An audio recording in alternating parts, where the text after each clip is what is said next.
Hey everybody, welcome to Life is Brutal. It is that wonderful, magical time of year. It's the winter holiday season. And if you're like me, you're maybe celebrating Christmas, giving gifts to people, feasting, eating way too much. And if you're like me, you want to kick back a couple nice, strong, dark beers to just really get infused with that holiday spirit, if you know what I mean. So I wanted to figure out, what's the deal with Christmas beers? Are they their own unique style? Is it just a marketing term? What's up with it? And throughout my research, I actually came across the Norwegian JulØl. I think I'm saying that right. JulØl. JulØl.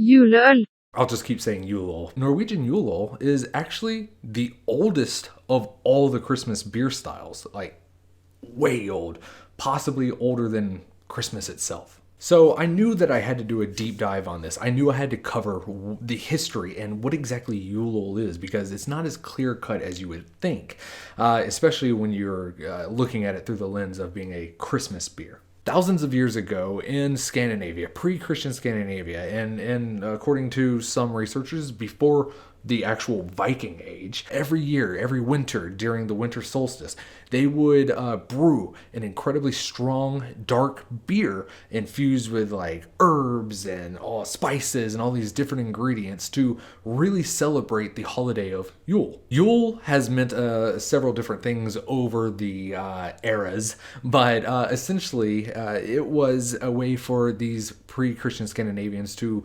one, celebrate the end of the hard harvesting season while at the same time preparing for the long, dark winter months, and most importantly, kind of pay tribute to their gods through celebrations and feastings and, of course, drinking your face off. And without a doubt, Yule was a critical aspect of it. The original interpretations of Yule, it was originally known as something as Potol or Sotol. Again, sorry for my Norwegian pronunciations. I'm sorry.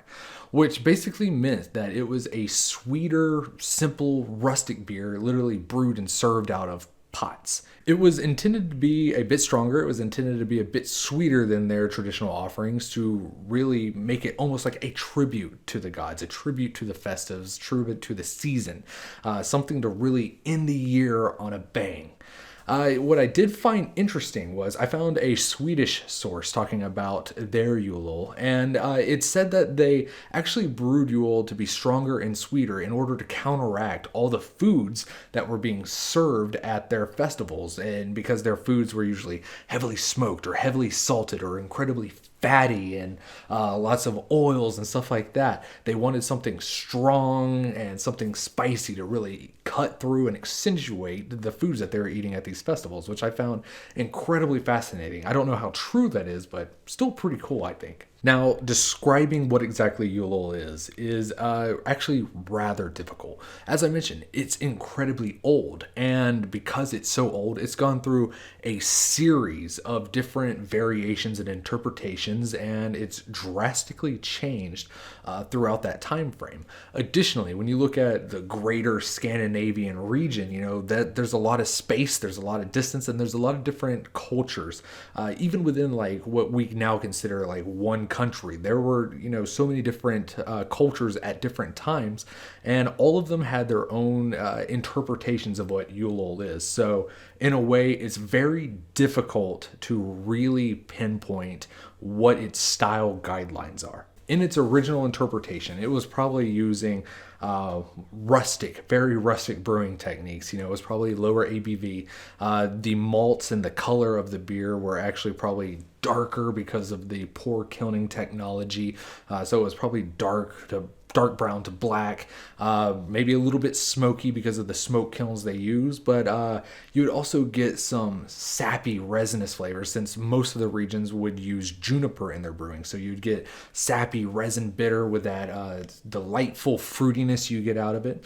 And there are some actual, I think this beer, the JulØl from Julebrig, they were, when I drank it, everything I read about like ancient JulØl, I had to say that this beer was the closest that I could think of a modern interpretation of it would be.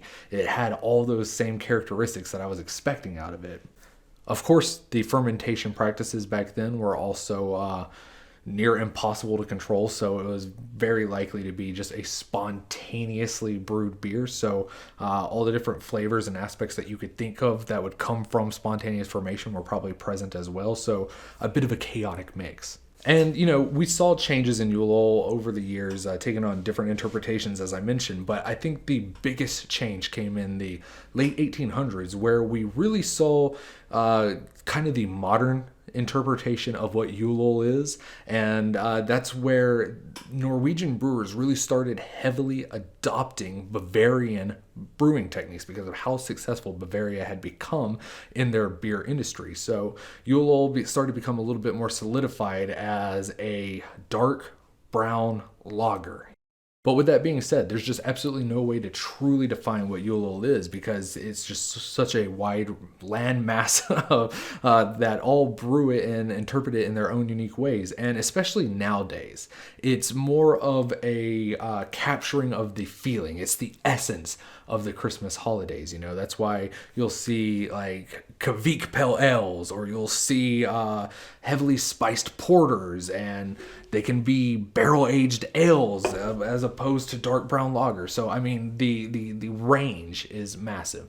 So, at its essence, JulØl nowadays is just simply a special beer brewed for the holidays. Usually dark, but doesn't have to be. Usually spicy and full of adjuncts, but doesn't have to be.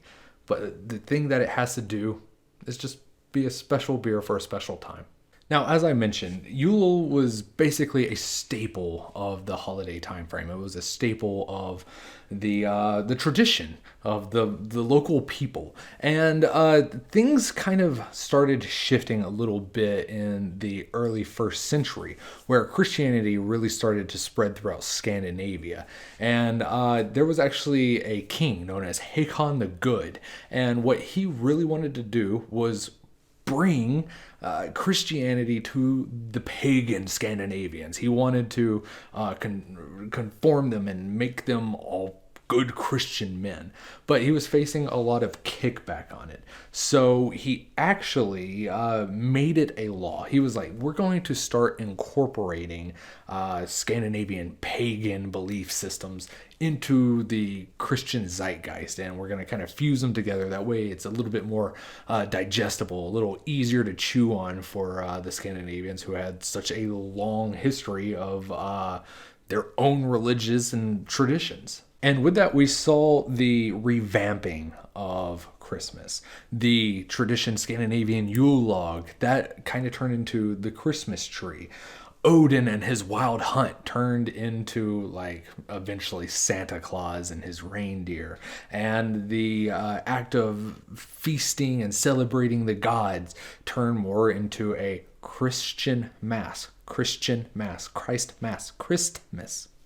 Along with all these reinterpretations of traditions, the JulØl also became a mandatory part of Scandinavian Christmas. Nothing really changed about how the beer was brewed. Nothing really changed about what the style was, or its intent or its purpose. The only difference was, instead of being brewed for Yule, it was instead brewed for Christmas. And the one exception was that it had to be blessed, in Christ's name for the festivities.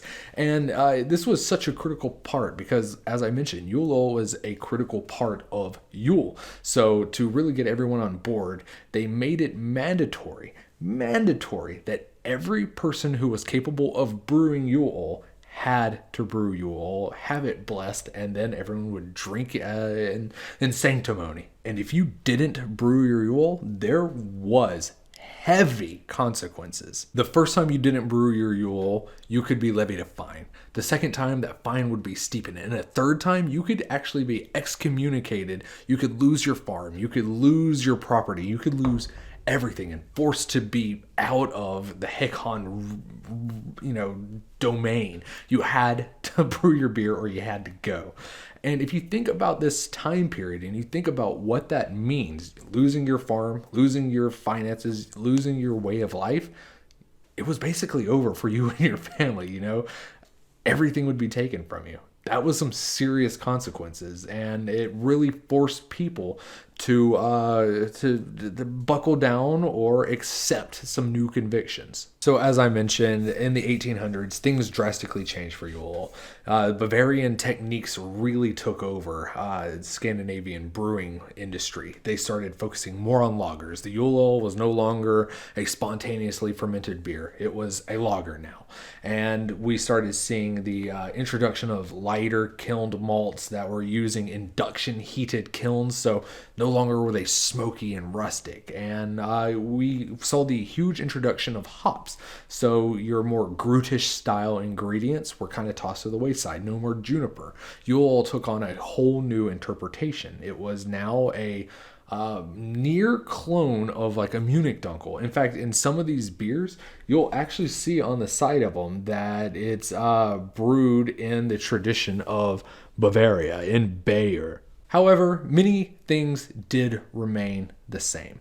They were still typically darker. They were still typically stronger. They were meant to be a special offering for the Christmas holidays. I came across another quote from a Swedish post on JulØl, and they said, "Swedes only drink light lagers year round, but when Christmas comes, they celebrate with dark lagers." I really can't put a better tagline on the concept of JulØl. The practice of brewing Yule actually almost went extinct in the 1900s following World War I and World War II. There was such a agricultural shortage. The whole market, the whole industry was absolutely devastated, and there just wasn't enough raw ingredients to go around to make beers, especially something as heavy and as rich and high quality as a Yule. Fortunately, again, it did make a reemergence in the 1950s. And interestingly, it was around this time that we really started seeing, it was always kind of brewed for Christmas, but it was always just kind of still Yule. It was around the 1950s where we really started seeing it marketed heavily as Christmas beers or Christmas specialties. Obviously they still hung on to the Yule aspect of it, but very fascinating. Nowadays, almost every single Scandinavian brewery will release a Yule of some interpretation. As I mentioned, we have porters, we have light Kvik style farmhouse ales, we have stouts, we have more traditional Gruty style beers, and then of course we have your classic brown lagers, and they come in all wide range ales, lagers, barrel aged. There's just such a fascinating world of Yule's, and really it's kind of special to me. It's like every bottle or can you crack into, it's going to be something a little bit unique, a little bit different. It's a showcase for what the brewery thinks is their best of their best. And that kind of concludes the overall story of Yule. Although it must be said, you can't understate the actual cultural significance of Yule. Of course, it was important in Scandinavia, but it's because of Yule that we started seeing Central Europe and even other parts of Northern Europe strongly adopt the concept of Christmas beers. Without Yule, there would be no German Weihnachtsbier. Without Yule, there would be no English winter warmers, and with all of that said, there would be no American Christmas beers either. It all started here with Yule. It set the precedent for drinking beer at the winter months throughout Christmas, and honestly, for that, I am forever in its debt. It has made the holidays much more tolerable to me. So, to Yule, I say we raise up our glasses and raise up our drinking horns and say skull to the wonderful, magical tradition of brewing Yule. So, thank you very much for watching, everybody. I really hope you learned something about this rather fascinating concept of Christmas beers and its origin. And I hope you enjoyed it. And I hope you have a fantastic holiday season, regardless of what it is you celebrate. And remember, life is beautiful, and there's a story in every bottle. And that life is beautiful. Did I already say that? Cheers.